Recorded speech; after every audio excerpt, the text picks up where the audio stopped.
ആറ്റിങ്ങലിൽ postal വോട്ടുകളിലെ അസാധു വോട്ടുകളിൽ recounting നടക്കുന്നു. LDFന്റെ ആവശ്യപ്രകാരമാണ് recounting. സ്വാന്തന Saju ചേരുന്നുണ്ട്. സ്വാന്തന, ഇപ്പോഴും റീകൗണ്ടിംഗ് നടക്കുകയാണോ?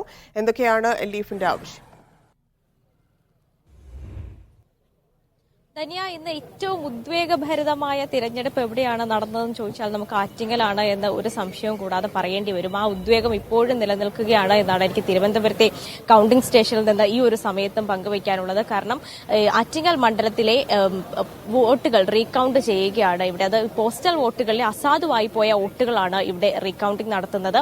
നിലവിൽ ഇപ്പോൾ UDF പ്രവർത്തകർ പറയുന്നത് പ്രകാരമാണെങ്കിൽ ഈ ഒരു പോസ്റ്റൽ വോട്ടിലെ അസാധു വോട്ടുകളുടെ കൌണ്ടിംഗ് ഇവിടെ പൂർത്തിയായിട്ടുണ്ട്. നമുക്കറിയുന്നത് പോലെ തന്നെ ഈ LDF സ്ഥാനാർത്ഥിയായ വിജോയും അതുപോലെ തന്നെ UDF സ്ഥാനാർത്ഥിയായ അടൂർ പ്രകാശും തമ്മിൽ വളരെ ചെറിയൊരു മാർജിനിൽ മാത്രമാണ് ഈ ഒരു ലീഡുള്ളത്. അതായത് 685 വോട്ടുകൾക്കാണ് അടൂർ പ്രകാശ് ഈ വിജയത്തിലേക്ക് നടന്നു കയറിയത്. അപ്പോൾ ഇത്രയും ചെറിയ ഒരു മാർജിനിലാണ് ജയിച്ചിരിക്കുന്നത്. അത് മാത്രമല്ല, ഈ പോസ്റ്റൽ വോട്ടുകളിലെ അസാധു വോട്ടുകളുടെ എണ്ണം എന്ന് പറയുന്നത് 902 എണ്ണമാണ്.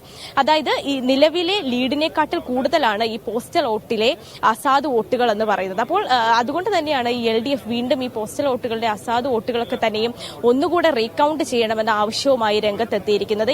ഈ പോസ്റ്റൽ വോട്ടുകൾ അസാധുവാകുന്നതിന്റെ പ്രധാനപ്പെട്ട കാരണം എന്ന് പറയുന്നത് ഈ ചില മാനദണ്ഡങ്ങൾ പാലിക്കപ്പെടണം ഈ പോസ്റ്റൽ വോട്ട് ചെയ്യുമ്പോൾ. അതായത് ഈ ചെയ്യുന്ന ആളുടെ ഒപ്പുണ്ടാകണം, അതുപോലെ തന്നെ ഈ ഉദ്യോഗസ്ഥന്റെ ഒപ്പുണ്ടാകണം, അഡ്രസ് ഉണ്ടാകണം, അതുപോലെ ചില മാനദണ്ഡങ്ങൾ പാലിക്കണം. അത്തരം എല്ലാ മാനദണ്ഡങ്ങളും പാലിക്കാത്ത വോട്ടുകളെ നമ്മൾ അസാധു വോട്ടുകളായി കണക്കാക്കപ്പെടും. ഇവിടെ വന്നിരിക്കുന്ന ഒരു പ്രധാന പ്രശ്നം എന്ന് പറയുന്നത് നിലവിലുള്ള ലീഡിനെക്കാട്ടിലും കൂടുതലാണ് ഈ പോസ്റ്റൽ വോട്ടിലെ അസാധു വോട്ടുകൾ എന്ന് പറയുന്നത്. അതുകൊണ്ട് തന്നെയാണ് LDF വീണ്ടും ഇത് പരിശോധിക്കണമെന്നൊരു ആവശ്യവുമായി രംഗത്തെത്തിയത്. അതാണ് ഇപ്പോൾ വരണാധികാരി അംഗീകരിക്കുകയും ചെയ്തു. പിന്നാലെയാണ് ഇവിടെ റീകൗണ്ടിംഗ് ആരംഭിച്ചിരിക്കുന്നത്. 902 വോട്ടുകളുടെ റീകൗണ്ടിംഗ് ആണ് നടന്നത്. അത് ഏതാണ്ട് പൂർത്തിയായിരിക്കുന്നു എന്നാണ് UDF പ്രവർത്തകർ പറയുന്നത് പ്രകാരമാണെങ്കിൽ നമുക്ക് മനസ്സിലാകുന്നത്. നമുക്ക് ഒന്ന് ചോദിച്ചു നോക്കാം, എങ്ങനെയാണ് ഈ റീകൗണ്ടിംഗ് ഒക്കെ പൂർത്തിയായോ?